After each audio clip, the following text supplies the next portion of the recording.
šta je tako strašno učinio Didi da mu je odbijena kaucija od čak $50 miliona? Raduje me da smo ponovo zajedno u novoj emisiji Vesti u pokretu.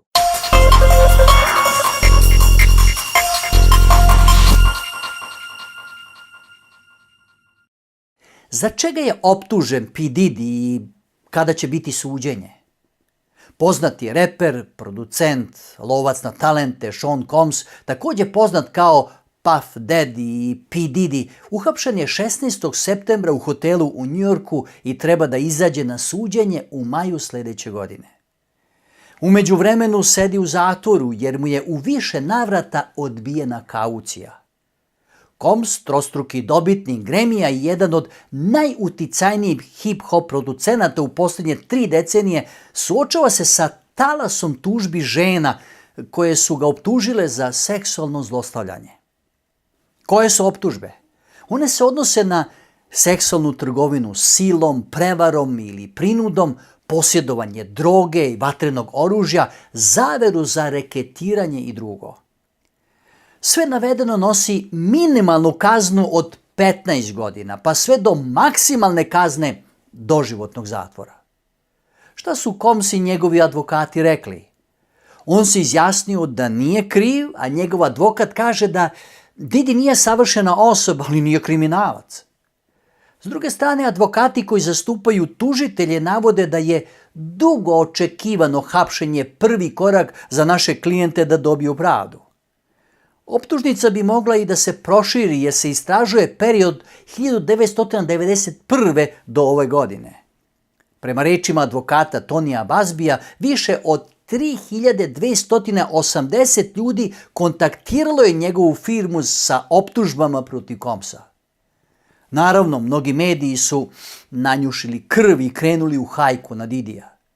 Međutim, ima oni koji su uzdržani, koji podsjećaju da treba sačekati dokaze i presudu i čak ukazuju da je federalni zakon po kom je optužen veoma zastareo i podložan zloupotrebi.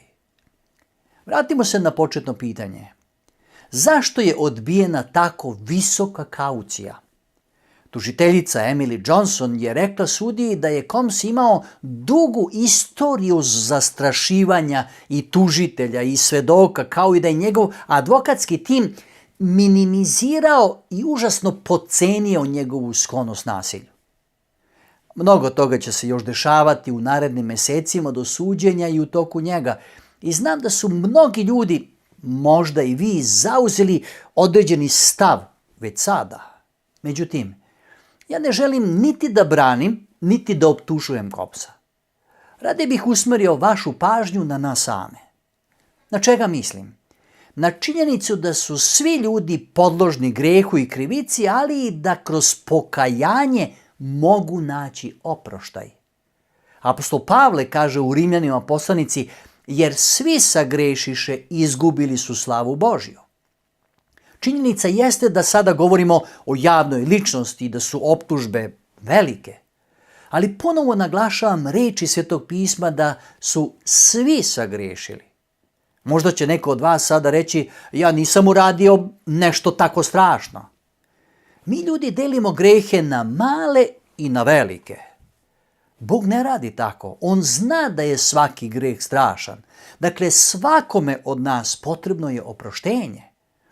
Znam da pravda zahteva odgovarajući kaznu koja odražava težinu dela, ali Božja milost pruža mogućnost za iskupljenje. Kako? Najprije čovjek mora da prizna svoju krivicu. To je prvi korak ka duhovnom izlečenju i obnovi. O tome piše apostol Jovan u svojoj prvoj poslanici. Ako priznajemo grehe svoje, veran je i pravedan da nam oprosti grehe naše i očisti nas od svake nepravde. Mi smo nesavršeni i samim tim grešimo, ali možemo težiti ka savršenstvu kroz Božju pomoć.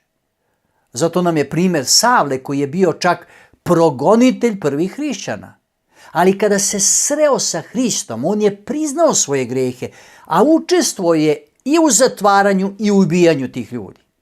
Kasnije on piše u Filipljanima poslanici, nije da sam to već postigao ili da sam postao savršen, nego hitam dalje, ne bih li nekako dohvatio ono radi čega je Hristos Isus dohvatio mene.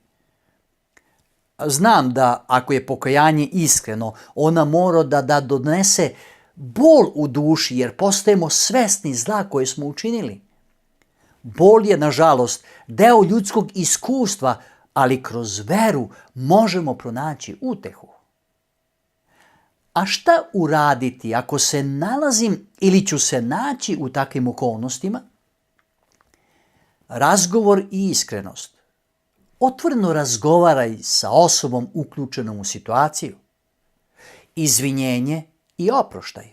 Ako si ti u krivu, iskreno se izvini. Ako je tebi učinjena nepravda, oproštaj može olakšati bol i obnoviti odnose.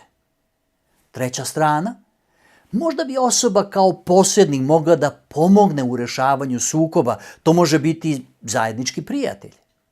Samosvest i refleksija. Uzmi vremena za razmišljanje o svojim postupcima, ali i o preuzimanju odgovornosti. Molitva. Molitva će ti doneti mir i jasno sagledavanje situacije. Postavljanje granica.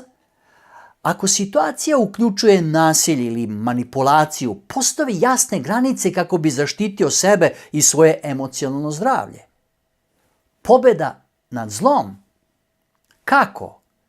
Apostol Pavle je to ovako rekao, zapisao u Rimljanima 12:21. Ne daj se zlu nadvladati, nego nadvladaj zlo dobrim.